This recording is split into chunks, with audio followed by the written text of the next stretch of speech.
নমস্কার বন্ধুরা, আজকে এই বৃষ্টির দিনে একটা নতুন রেসিপি আপনাদের সাথে শেয়ার করলাম। হঠাৎ করে কিছু চাটপাটা খেতে ইচ্ছা করলো, তাই কিছু ছিল না, দেখি না চাউমিনের প্যাকেট, কিন্তু জোগাড়ও নেই। যাই হোক, আলু পেঁয়াজ তো রয়েছে, এ দিয়ে তৈরি করে ফেললাম নতুন একটি রেসিপি। চলুন, প্রথমে আলুগুলোকে লম্বা লম্বা করে কেটে নিলাম, নুন মাখিয়ে রেখেছিলাম। এরপর চাউমিনের প্যাকেট নিলাম, নুন নিয়ে নিলাম, শুকনো খোলায় জিরেকে ভেজে গুঁড়িয়ে রাখলাম, শুকনো খোলায় গোটা গোলমরিচকে ভেজে গুঁড়িয়ে নিয়েছিলাম। এরপর নিয়ে নিলাম চিলি সস, সোয়া সস এবং সাদা তেল। এর সাথে ছিল টমেটো সস আর দুটো ডিম। এই নিয়েই আমার রেসিপিটা শুরু করা হলো। প্রথমে গ্যাসের চুলাটা আমরা জ্বালিয়ে নিলাম, একটা কড়াই গ্যাসের চুলায় বসিয়ে দিলাম, পরিমাণ মতো জল নিয়ে নিলাম এবং জলটা গরম করতে বসিয়ে দিলাম এবং জলের ওপর সাদা তেল এবং কিছুটা পরিমাণ আমরা নুন দিয়ে দেব। এরপর জলটাকে টকবক করে ফোটার জন্য গ্যাসের চুলায় বসিয়ে রাখবো।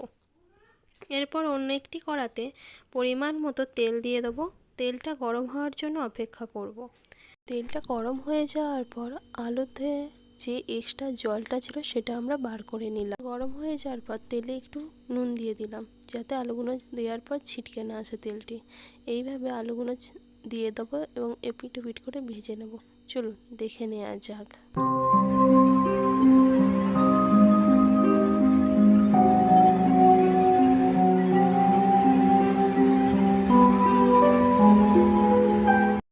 জলটা গরম হয়ে গেছে, ভালো করে টকবক করে ফুটছে। তার উপরে চাউমিনটা দিয়ে ভালো করে নিয়ে নিলাম। হ্যাঁ, সতর্ক থাকবেন চাউমিন যাতে না গলে যায়। এরপর টাইম মতো 2-3 মিনিট পর আমরা নামিয়ে নিয়ে ঠান্ডা জল দিয়ে ভালো করে ছেঁকে নিচ্ছি, যেহেতু এটা আমি পারি না, মাই করে দিয়েছে।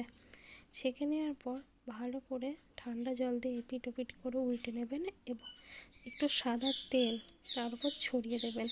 তারপর দেখবেন অনেকক্ষণ রেখে দেওয়ার পরও চাউমিন একটার পর একটা গায়ে লেগে যাচ্ছে না এবং পুরো দোকানের মতো একদম ঝরঝরে থাকবে।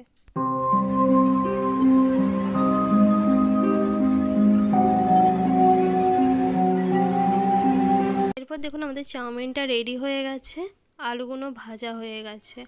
এবার একটা কড়াই একটু আবার সামান্য তেল নিয়ে নেব। তেলটা নেওয়ার পর একটু গরম হওয়ার জন্য অপেক্ষা করব। এরপর এই গরম তেলে পেঁয়াজগুলো দিয়ে দেবো এবং দিয়ে দেওয়ার পর ভালো করে এপিট ওপিট করে উল্টে নিয়ে ভেজে নেব। দেখে নেওয়া যাক।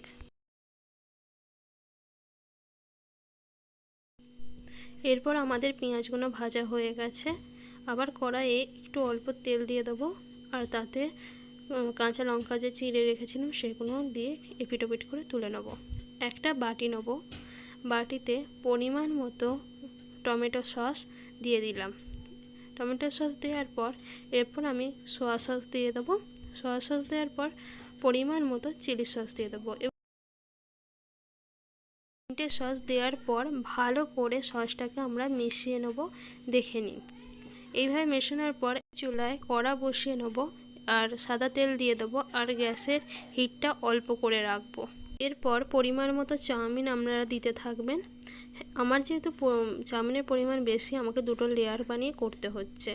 চাউমিন দেওয়ার পর তারপর আপনারা আলু ভাজা, পেঁয়াজ ভাজা আর লঙ্কা ভাজাগুলো দিতে থাকবেন।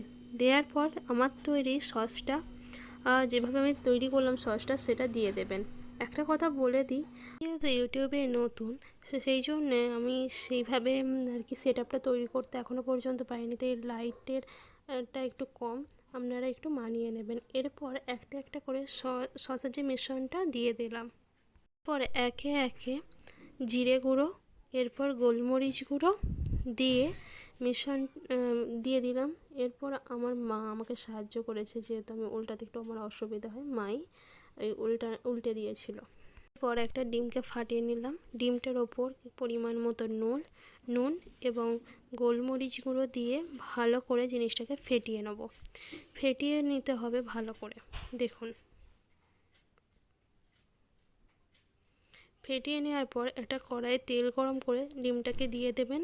দিয়ে দেওয়ার পর যেমন ঝুরি করে ভাজতে হয় সেইভাবে ঝুরি করে আমরা ভেজে নেব। ঠিক এইভাবে দেখতে থাকুন, আর তেলের প্রয়োজন হলে একটু তেল দেবেন। দেওয়ার পর ঠিক এইরকম দেখতে হবে ভাজার পর। চাউমিনটি রেডি হয়ে গেল। হ্যাঁ, ডিমটা পাশে আছে, আপনারা হয়তো ভাবছেন কেন দেওয়া হয়নি। এবার সবাই তো ডিম দিয়ে খেতে পারে না, যেমন আমিই পারি না, তাই ওটা অপশানের জন্য রেখে দিয়েছি, যার যেমন প্রয়োজন হয় মিশিয়ে খাবেন। আমার ভিডিওটা যদি ভালো লাগে লাইক, কমেন্ট এবং শেয়ার করবেন। নতুন রান্নার ভিডিও পাওয়ার জন্য আমার চ্যানেলটিকে সাবস্ক্রাইব করে রাখবেন এবং বেল বাটনটা ক্লিক করে রাখবেন। আমার ভিডিওটা সম্পূর্ণ দেখার জন্য আপনাদের সকলকে অনেক অনেক ধন্যবাদ।